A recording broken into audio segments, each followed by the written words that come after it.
Hello guys, আশা করি সবাই খুব ভালো আছেন। আজকে হচ্ছে আমি একটি স্পেশাল ভিডিও নিয়ে আসছি। আপনারা হচ্ছে ইউটিউব থেকে যারা হচ্ছে ভিডিও দেখেন, দেন আমরা হচ্ছে এই ভিডিওটা যখন একটু সামনের দিকে টানি তাহলে হচ্ছে 10 সেকেন্ড করে ওটা হচ্ছে আগে যায়, তো সেটা আমরা যেন বাড়াইতে পারি এরকম একটা সিস্টেম আমি আপনাকে বুঝে দেখেন 10 সেকেন্ড মাত্র হচ্ছে আমাদের হচ্ছে ভিডিওটা টানে।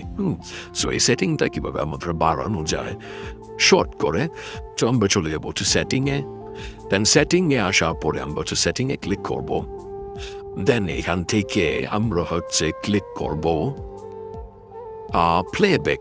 ওকে, দেখতেই পাচ্ছেন, তো এটাতে ক্লিক করার পর দেন এখান থেকে আমরা চলে যাবো হচ্ছে double tap to seek. Okay, click here. Then এখান থেকে 10 সেকেন্ড দেওয়া আছে, এখানে আমরা হচ্ছে 30 সেকেন্ড করে দেব। ওকে, দেন এখান থেকে আমরা ব্যাক